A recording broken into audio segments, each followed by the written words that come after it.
kita mulai. Anda sekalian, kita lihat malam hari ini. Mudah-mudahan kalian semuanya sehat dan dapat dapat belajar dengan mudah gitu, agar besok ulangannya bisa dapat nilai yang baik gitu. Tapi sekali lagi saya berharap mudah-mudahan kalian sehat, tidak ada gangguan satupun, karena kondisi yang sedemikian mencekam. Mudah-mudahan kalian bisa tenang dan berbahagia di rumah.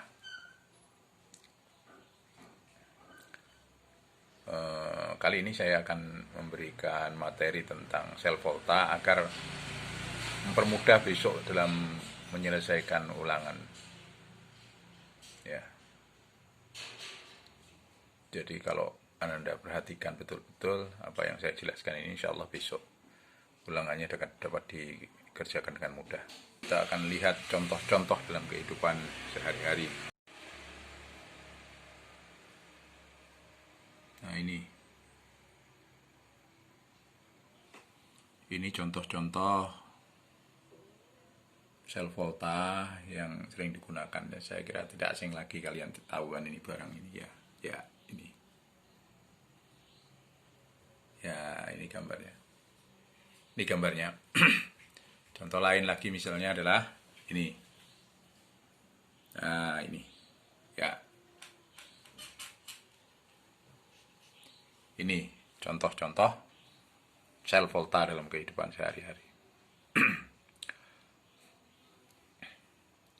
Oke, kelanjutannya adalah kita bahas tentang sel volta. Nah, ya ini yang dinamakan deret volta. Ada K, Ca, Na, Mg, kalium, kalsium, natrium, magnesium, aluminium, seng, besi, nikel, dan seterusnya. Ini ya. Ini urutannya. Jadi urutannya ini adalah urutan sudah pasti, tidak bisa dibolak-balik. Jadi urutan sel volta tidak bisa dibolak-balik. Oke, kita lihat dari sel volta. Kemudian ini.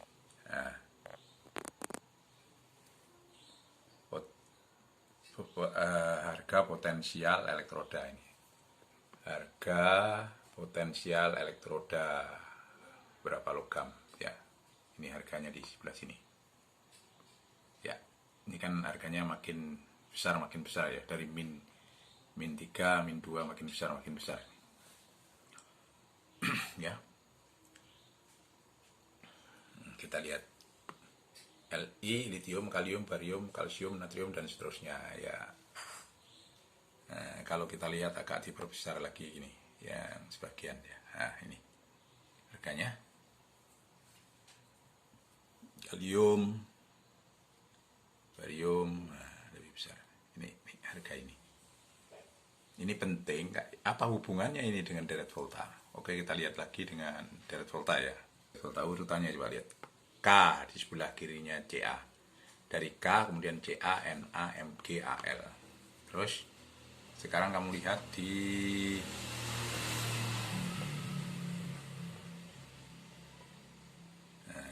K di atas, Ca-nya di bawahnya. Nah, terus apa tadi? K, Ca, Na, Mg.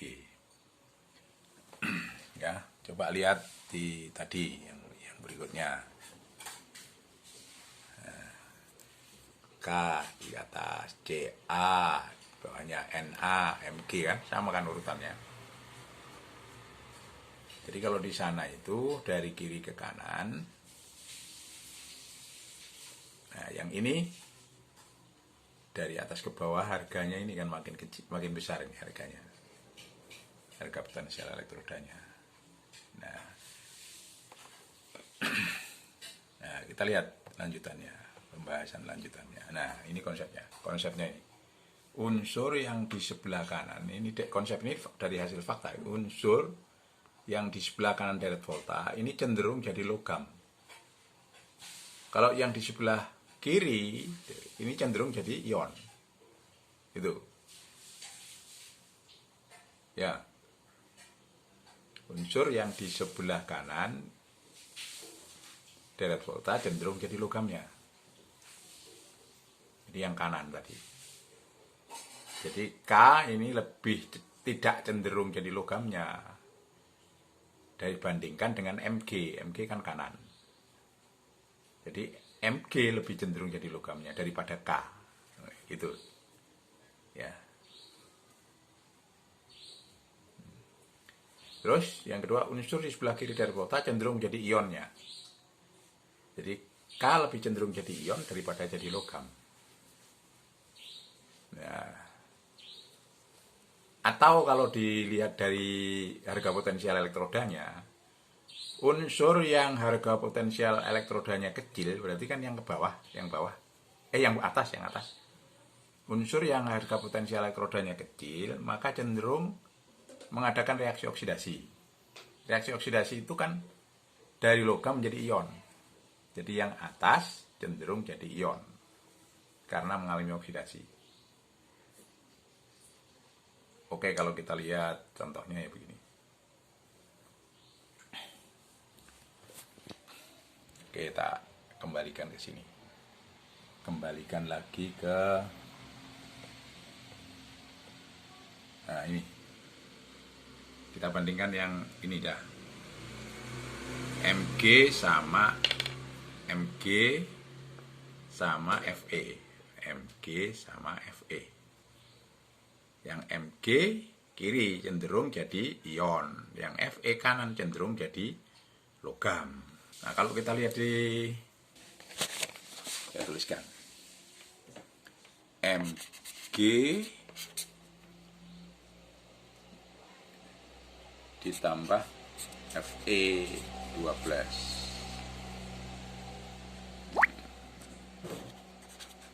Mg cenderung, yang kiri cenderung jadi ion tadi ya. Jadi, Mg yang kiri cenderung jadi ion tadi sudah konsepnya ya, maka dia akan jadi ion, jadi Mg12. Nah, Fe-nya yang ion cenderung jadi logam karena dia kanan, karena dia di deret volta itu sebelah kanan, menjadi Fe, menjadi logam. Ya gitu kan reaksinya. Coba kalau dibalik, Fe logam ditambah Mg12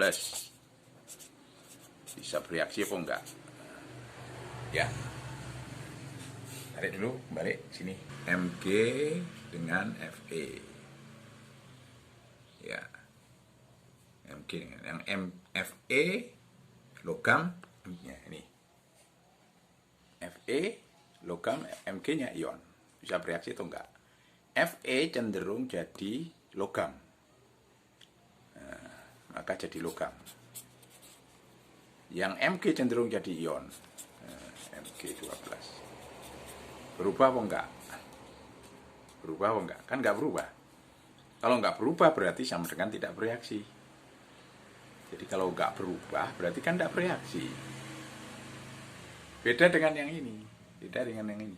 Yang ini tadi Mg kiri, Fe kanan. Yang kiri cenderung jadi ion. Nah, ini jadi ion. Yang Fe yang kanan cenderung jadi logam. Kan berubah ini. Mg logam jadi ion. Yang ion jadi logam. Berarti kan bereaksi. Yang ini kan berarti bereaksi. Kalau yang ini kan beda. Fe di sebelah kanan pada deret volta cenderung jadi logam. Nah, tetap logam.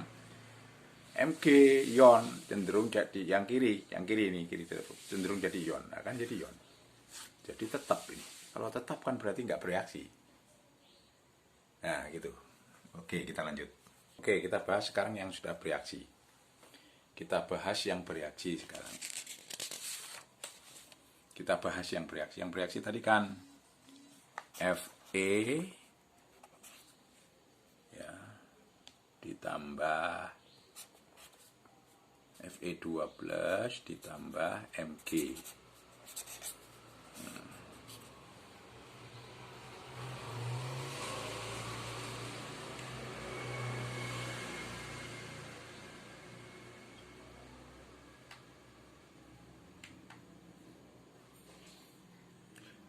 jadi Fe12 tambah Mg.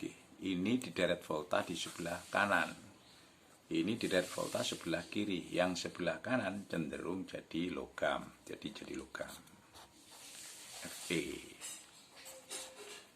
Yang Mg cenderung jadi ion karena sebelah kiri deret volta. Jadi Mg2+. Jadi kalau ada perubahan begini berarti bereaksi kan? Jadi maksudnya kalau misalnya ada FeSO4 begitu. Ini kan larutan berarti. Larutan direaksikan dengan Mg logam. Ya kan? Maka jadi ini kan ion ini. Ion Fe2+ dan ion SO4 2- begitu.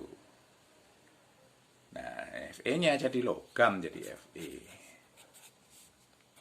Mg-nya jadi Mg2+ berikatan dengan SO4, maka jadi MgSO4.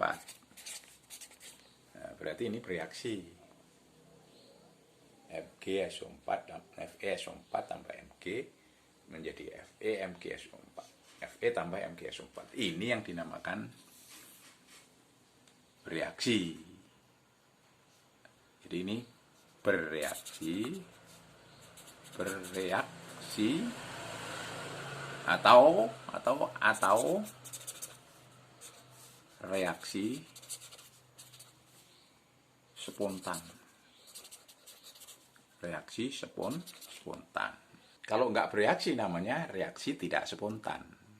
Yang tadi kebalikannya, misalnya MgSO4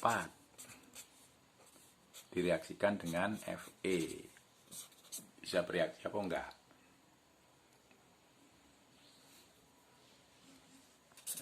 Mg2+, SO4 2-. Ya. Bisa bereaksi apa enggak? Ini di sebelah kiri deret volta. Kalau kiri jadi ion. Jadi Mg2+. Fe-nya kanan jadi logam. Berarti kan tetap ini. Kalau tetap berarti kan nggak bereaksi. Berarti ini tidak spontan. Tidak spontan.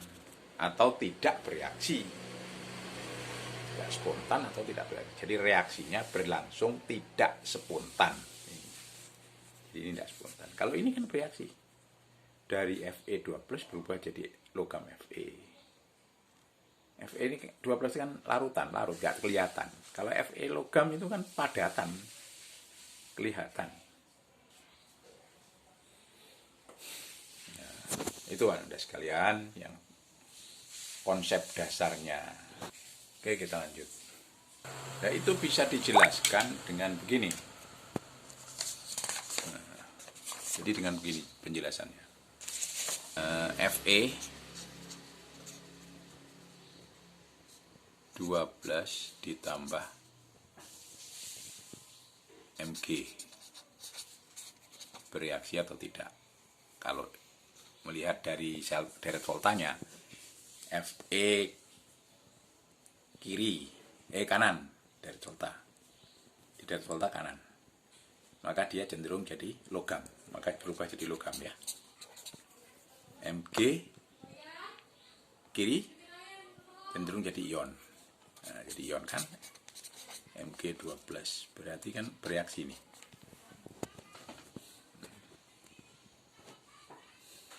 Berarti bereaksi. Itu bisa dijawab juga, dijelaskan dengan ini. Harga potensial elektroda. Kita lihat potensial elektroda tadi harganya Mg12 menjadi Mg-2,37. Min-2,37 ini nih. Mg12 menjadi Mg harganya min-2,37. Mg12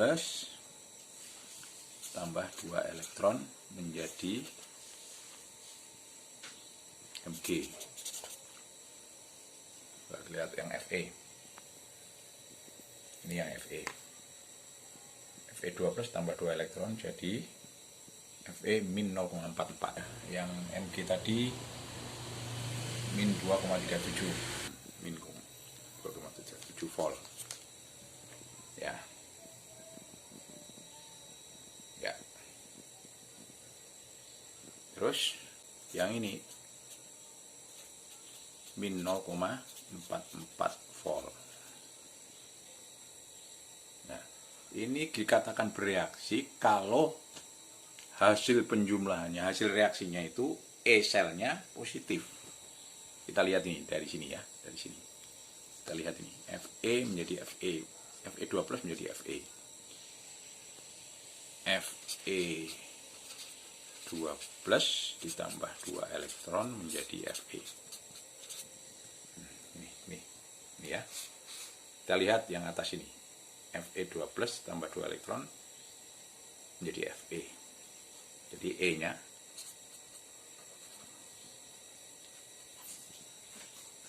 min 0,44 volt.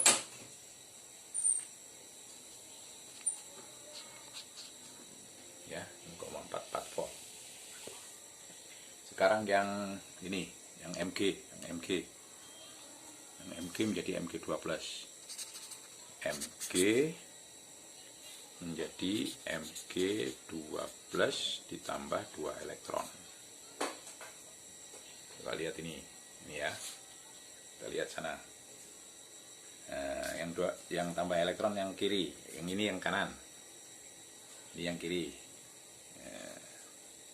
Ini yang kanan. Berarti harganya ini, harga E-nya kan dibalik. Di E-nya di sini jadi plus, di plus 2,37. Nah, dijumlahkan. Nah, jumlahkan. Kan jadi Fe2+ ditambah Mg menjadi Fe ditambah Mg2+. Ya, sama dengan E-nya sama dengan berapa ini? Tambah. Jadi plus loh, plus 1,93 volt. Ini E selnya plus 193. Berarti kalau plus ini berarti reaksi ini berlangsung. Reaksi ini spontan. Nanti kan kesimpulannya untuk tahu bahwa ini spontan atau tidak. Kalau dari deret volta dilihat kalau berubah, misalnya Fe2+ jadi Fe, berarti kalau berubah berarti bereaksi. Tapi kalau dari deret volta, dari harga potensial elektroda, kalau dia dijumlahkan itu hasilnya plus, maka reaksi itu berlangsung. Coba kalau yang tidak berlangsung tadi ya, kita bahas yang tidak berlangsung. Yang tidak berlangsung itu kan tadi apa? Fe ditambah Mg2+. Kalau menurut deret volta, Fe di kanan jadi logam. Mg jadi ion, tetap jadi ion. Berarti kan nggak bereaksi. Nggak bereaksi berarti kan. Nah, kalau kita lihat dari dengan menggunakan harga potensial elektroda tadi Fe, kalau mau berubah jadi Fe2+, kan tambah 2 elektron. E-nya berapa? Ya, kita lihat di sini. Fe min 0,44. Min 0,44. Plus 0,44 volt. Kan dibalik itu.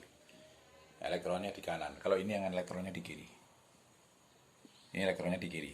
Harganya min 0,44. Tapi kalau yang ini elektronnya di kanan. Ya. Fe elektronnya di kanan. maka harganya jadi plus 0,44 volt. Nah, sekarang yang Mg. Kalau bereaksi misalnya Mg12 bereaksi menjadi Mg kan. Nah, yang ini tambah 2 elektron. E-nya berapa? Ya. Elektronnya di kiri. Coba lihat Mg di sini. Data ini. Mg elektronnya di kiri. Ini elektronnya di kiri. Ya, harganya min 2,37. Elektronnya di kiri juga tetap min 2,37 volt. Kalau dijumlah maka E-nya kan, E selnya kan jadi berapa ini? Min 1,93 volt. Harganya min. Kalau min berarti tidak bereaksi. Tidak bereaksi. Berarti ini tidak bereaksi. Nah, berarti Fe mau jadi Fe12 tidak mungkin. Tetap jadi Fe. Mg12 nggak mungkin. Ya. Nah, ini hasilnya negatif. Berarti ini nggak bereaksi. Ini pembuktiannya dengan harga itu.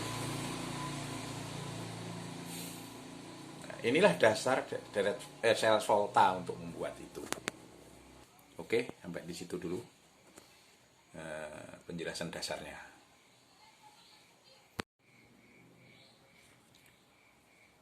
Oke, kelanjutannya tadi bahwa Fe 12 ditambah Mg menjadi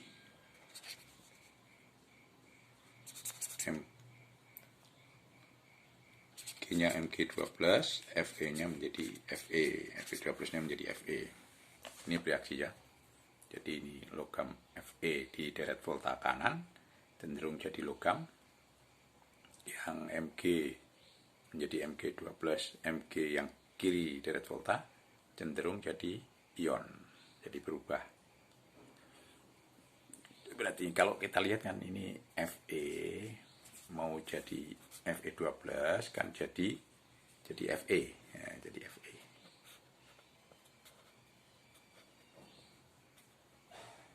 Tentu kalau disamakan kan ini tambah 2 elektron. 12 ditambah 2 min 0. Di sini 0 kan gitu ya, nangkap elektron. Menangkap elektron. Gitu. Apa ini? Menangkap elektron itu menurut konsep 2 adalah reduksi. Reduksi ini reaksi reduksi. Ini reaksi reduksi.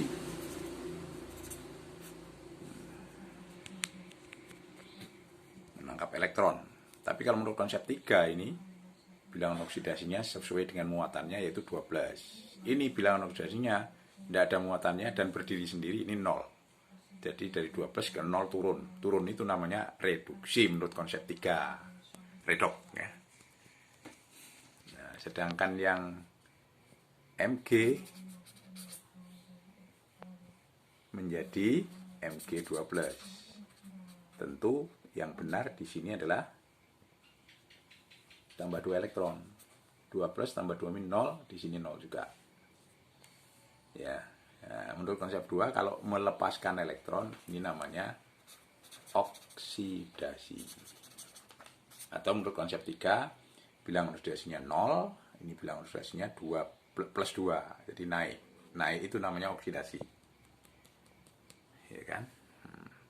Jadi di sini reaksi ini Fe12 mengalami reduksi, Mg menjadi Mg12 mengalami oksidasi. Ya. Artinya bahwa Fe12 mengalami apa tadi? Reduksi. Berarti dia oksidator. Sebagai oksidator.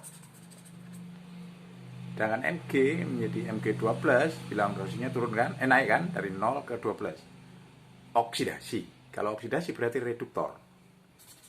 Mg reduktor.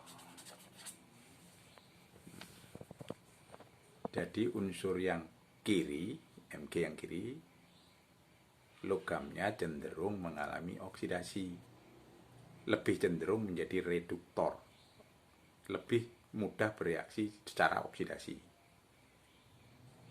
Bertindak sebagai reduktor. Yang kanan, Mg yang kanan deret volta.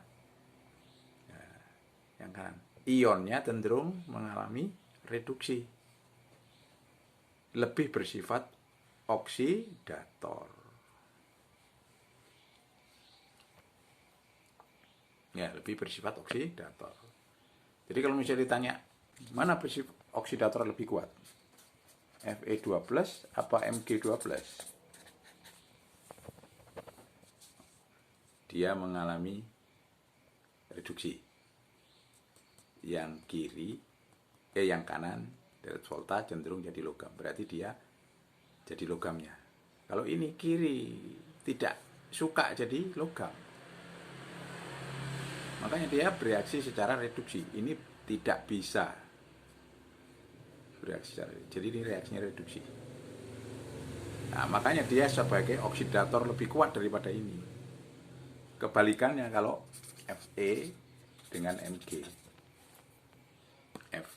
Fe tidak mau jadi 2+-nya. Yang jadi 2+ kan yang Mg. Yang kiri cenderung jadi ion, yang kanan cenderung jadi logam. Berarti dia tetap logam, ini jadi ion.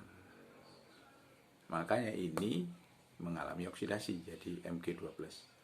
Kalau dia mengalami oksidasi, berarti ini dia adalah reduktor. Jadi reduktor lebih kuat daripada Fe. Kalau ini oksidator lebih kuat daripada Mg2+. Tuh. Jadi kalau ditulis tadi Fe2+ ditambah Mg bisa bereaksi. Karena dia tadi adalah reaksinya reduksi, maka dia oksidator. Oksidator mengoksidasi Mg. Jadi Mg dioksidasi oleh Fe2+. Mg mengalami oksidasi tadi, dia reduktor. Mengalami oksidasi disebut reduktor. Kalau reduktor berarti dia mereduksi Fe. Mg itu mereduksi Fe. Mereduksi Fe2+. Fe2+ mengoksidasi Mg. Sehingga Mg mengalami oksidasi, sehingga Fe2+ mengalami reduksi. Oke, lanjut kita bahas sel volta langsung ya. Ya, ini saya buat perbesar. Nah, ini sel volta terbuat dari larutan ZnSO4 dengan CuSO4. Elektrodanya elektroda Cu dengan Zn. Ya. Elektrodanya tembaga dengan seng. Langsung bisa kita lihat ya. Reaksi yang di sebelah sini gimana, reaksi yang di elektroda sini gimana. Reaksinya akan di sekitar elektroda ini nanti, di sini dan di sini. Nah, reaksinya gimana? Ya, kita akan lihat tadi konsep yang tadi.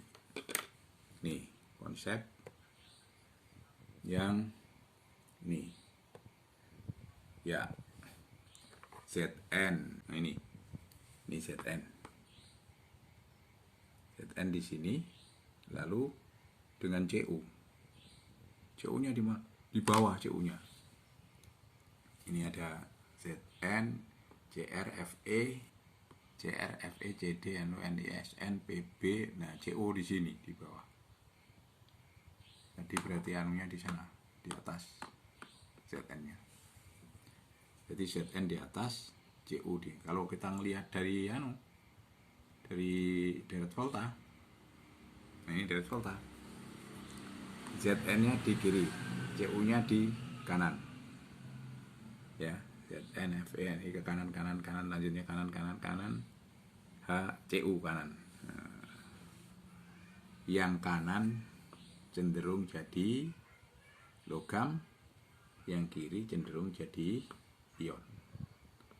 Zn-nya jadi ion. Jadi ini akan jadi Zn2+, yang ini Cu2+ akan jadi Cu.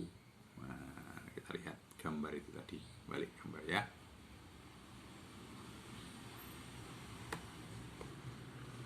Gambar ini. Jadi ini yang di Cu di sekitar elektroda ini. Di sekitar elektroda ini ya. Ini akan terjadi reaksi membentuk logam karena ini kanan, yang ini di kiri. Kirian direct volta, bukan di sini karena Zn di kiri, di sini bukan di direct voltanya. Direct volta Zn di kiri, Cu di kanan. Yang kanan cenderung jadi logam, yang kiri jadi ion. Maka reaksinya kayak gini. Reaksinya yang di kanan, sel sebelah kanan itu, yang sel di sebelah kanan ini, yang di sini, ini reaksinya jadi Cu-nya jadi logam, Cu2+ dari larutan berubah jadi Cu. Berarti ini tambah 2 elektron. Cu tambah 2 elektron jadi Cu. Menangkap elektron berarti kan? Menangkap elektron. Ini. Ya, yang di sekitar sini Cu2+ dari larutan ini menangkap elektron jadi logam Cu. Jadi logamnya nanti akan tambah besar, tambah banyak. Nah, yang di sini cenderung jadi ion. Makanya reaksinya gini. Zn menjadi Zn2+ ditambah 2 elektron. Sehingga ini nanti akan berkurang terus karena logam Zn-nya larut jadi Zn2+. Gitu. Melepas elektron. Nah, ini melepas elektron. Nah, kalau melepas elektron berarti kan elektronnya ke sana. Nah, elektronnya ke sana. Elektronnya ke sana, ke arah tanda panah elektronnya ke sana. Jadi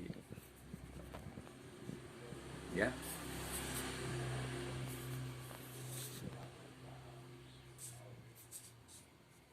Zn Cu jembatan garam. Nah, elektronnya ke sini elektronnya ke sana. Ya, elektronnya itu ke sana. Nah, ya ke sini ya. Jadi arus listrik. Nah, kan jadi arus listrik. Ada reaksi kimia yang menghasilkan arus listrik. Ini namanya sel volta. Paham kan berarti ya? Reaksinya yang di sini Zn jadi Zn2+. Yang di sini Cu2+ dari larutan menjadi Cu.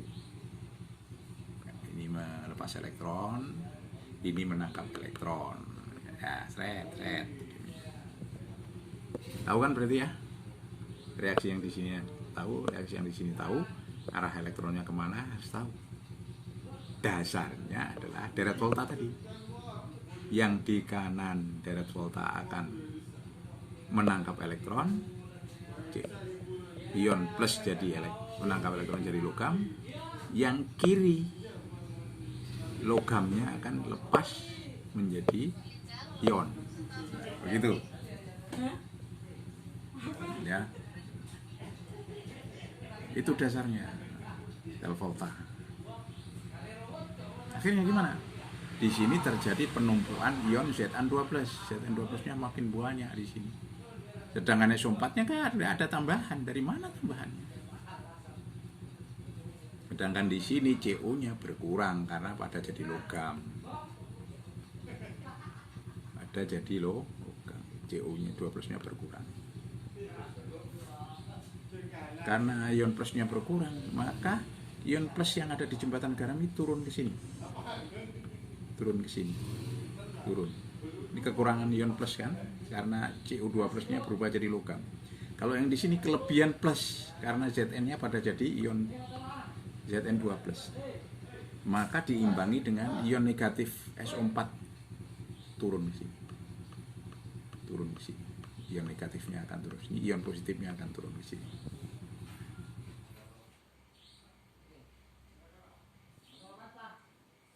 Berapa voltase yang dihasilkan?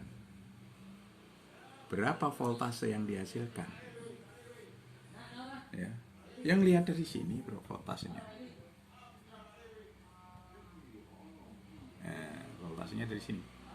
Sret Zn. Harganya berapa Zn? Kita carikan yang lebih Zn. Sini enggak Zn ya. Nah, ini Zn. Harganya min 0,76. Zn harganya min 0,7. Nah, menangkap elektron, tapi ini kan Zn melepas elektron. Jadi plus 0,76.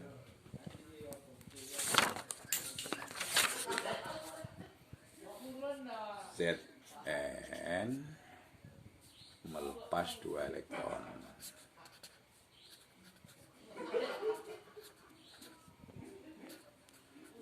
E-nya berapa?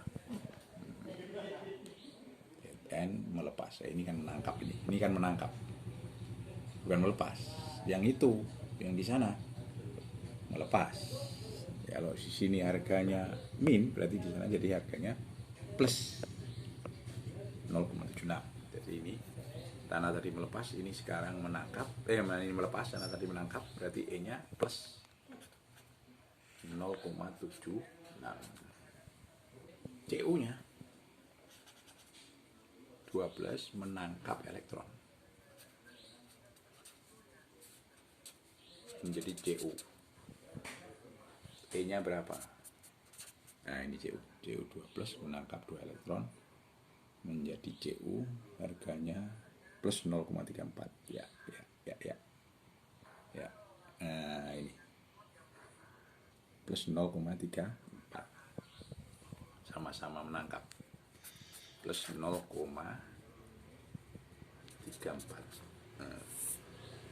Bener kan? E-selnya plus ya 1,1 volt.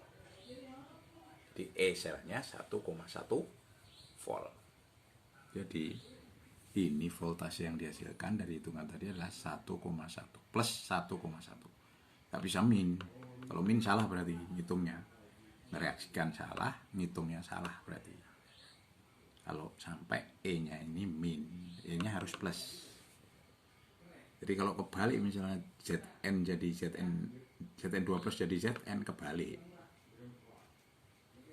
Ininya kalau misalnya Cu menjadi Cu2 plus, kebalik, salah. Nanti di sini harganya akan min 1,1 nanti. Ya. Itu cara ngitungnya. Cara ngitungnya E-sel. Ya, cara ngitungnya E-sel. Jadi sudah jelas tadi ya. Reaksinya dasarnya dari deret volta. Mana yang melepas elektron, mana yang menangkap elektron. Yang ini yang Zn, yang kiri melepas elektron. Zn menjadi Zn2 plus. Yang di sini di deret volta ada ke kanan. Plus menjadi logam. Cu2 plus 2 elektron jadi logam, jadi Cu. Nyata di sini yang melepaskan elektron, berarti kan melepas ke sini, nah ke sana elektronnya. Ya, gitu. Oke, udah selesai tentang itu. Jadi kalau misalnya ada soal, ya semacam ini, soal semacam ini. Manakah zat berikut ini yang merupakan reduktor paling kuat? Reduktor berarti yang mengalami oksidasi. Yang kiri kayak ya K. Yang merupakan reduktor yang K. Yang kiri deret volta. Nah, langsung bisa ditunjuk K. Ya, yang harganya paling kecil, harga potensial elektrodanya paling kecil itu adalah yang merupakan reduktor, mengalami oksidasi. Ya, ini kan. Ini terlalu kecil. Kalau kecil harus dibalik supaya jadi besar. Kalau dibalik berarti reaksinya reaksi oksidasi. Kalau oksidasi berarti reduktor. Jadi Anda sekalian, tadi di sini adalah Zn menjadi Zn2+, diikuti melepaskan elektron. Nah, Zn menjadi tanda panah, ya ini. Zn menjadi Zn2+, melepaskan 2 elektron. Karena melepas, maka elektronnya ke sana melepas. Nah, ke sini diterima oleh Cu2+ dari larutan. Larutan ini ke sana pada datang ke elektroda Cu, menangkap elektron. Nah, ini persamaan reaksinya. Cu menangkap 2 elektron jadi Cu. Ya. Di elektronnya ke sana. Terus berarti kelebihan Zn2+ kan sini karena pada Zn jadi Zn2+. Muatan plusnya numpuk di sini sehingga diimbangi oleh ion negatif dari jembatan garam itu turun ke sini. Ion negatif jembatan garam itu turun ke sini. Nah, yang ini Cu2+-nya akan dirubah jadi Cu. Berarti kekurangan ion plus. Maka ion plus yang dari jembatan garam ini akan turun sini. Nah, gitu. Nah, cara menghitung cara menghitung potensial elektrodanya, potensial selnya, berapa beda potensialnya ini. Di sini ada beda potensial kalau diukur berapa beda potensial. Pakai voltmeter ya. Maka cara ngitungnya gini. Zn menjadi Zn2+ plus 2 elektron, E-nya plus 0,76 dari tabel tadi. Tabel yang mana kira? Dari tabel ini.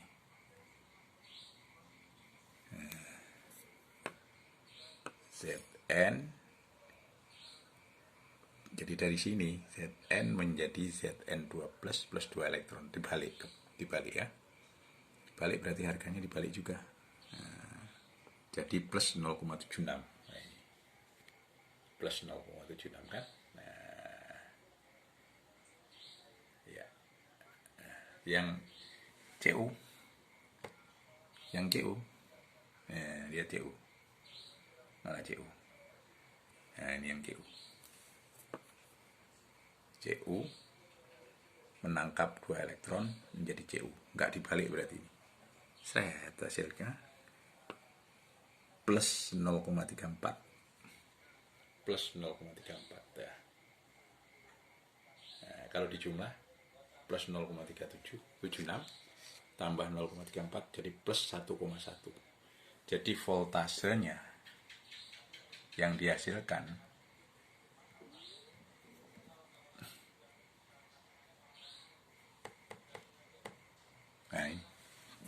voltase yang dihasilkan adalah 1,1 volt. Di sini nanti kalau diukur dari pakai voltmeter nih 1,1 volt. Itu cara menghitung, cara menentukan reaksinya, cara mengetahui arah elektronnya, cara mengetahui ion-ion jembatan garam turunnya kemana, cara menghitung voltasenya yang dihasilkan berapa, E-selnya ya, E-sel, potensial selnya hitung seperti ini tadi ya. Nah, ini jumlah. Nah, itu saya kira cukup tentang sel volta. Oke, kita lihat sekarang, Anda sekalian, kita lihat sekarang tentang aki ya. Dalam praktek kehidupan sehari-hari di aki. Aki itu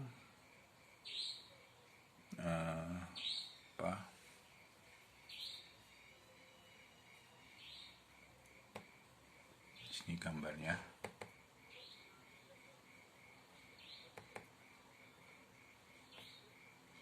Nih. Gambar lagi. Di sini ada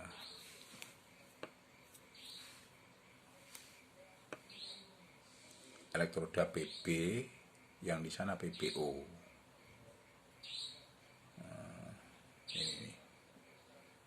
yang ya PB dengan PBO ya. Yang di sini, kalau di sini PB, di sana PBO. Yang mana yang PBO? Kita lihat dulu reaksinya.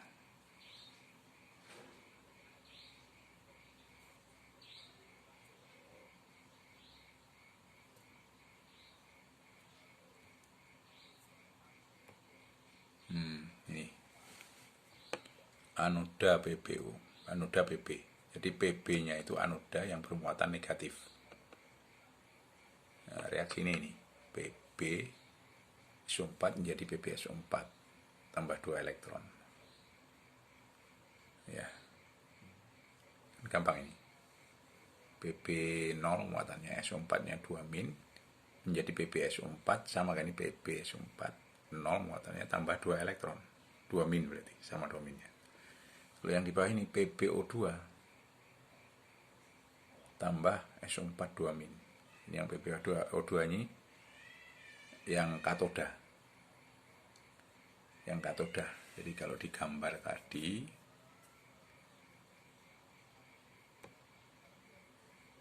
nah ini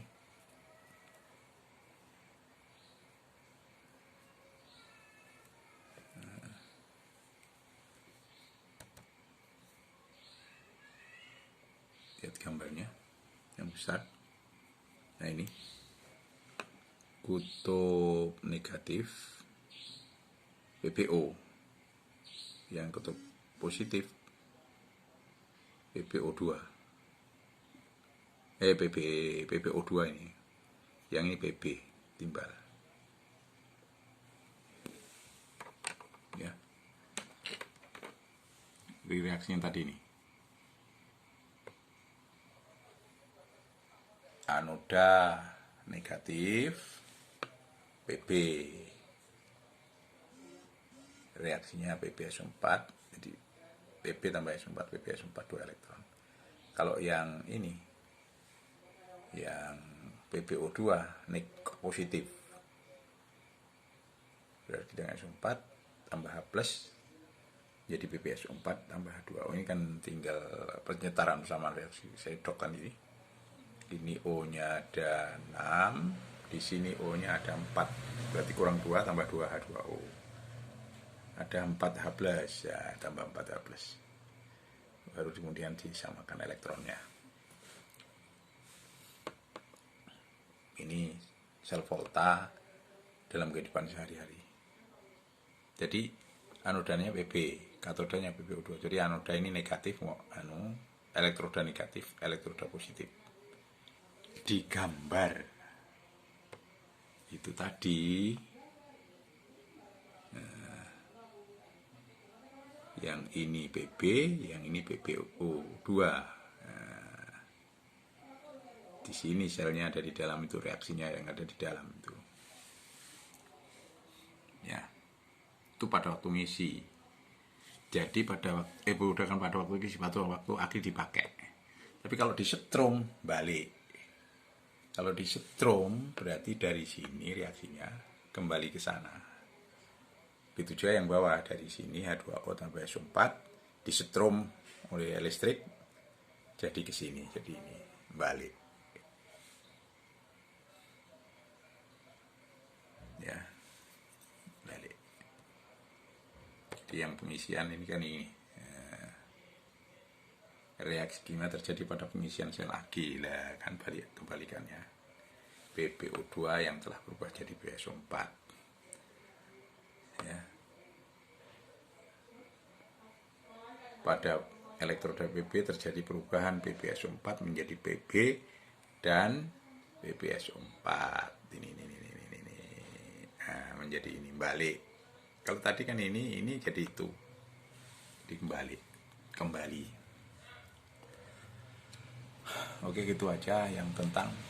Tapi kalau sekarang kita lihat tentang korosi.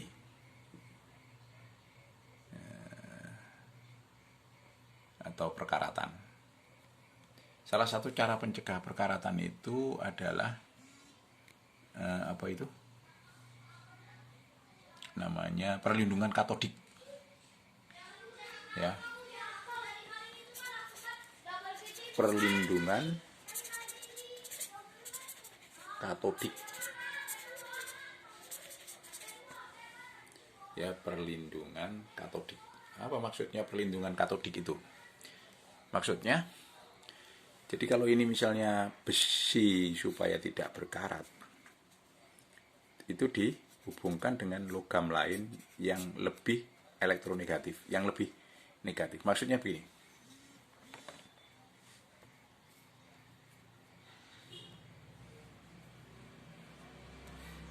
Ini. Ya, ini ya. Jadi kalau besi ini pengen tidak mudah berkarat, maka dihubungkan dengan logam yang lain supaya ini yang besi yang ini ya, Fe ini supaya tahan karat, maka dia dilindungi dengan namanya perlindungan katodik. Dengan apa? Dengan logam-logam yang ada di atasnya. Atau kalau dalam direct volta di sebelah kirinya. Nah ini.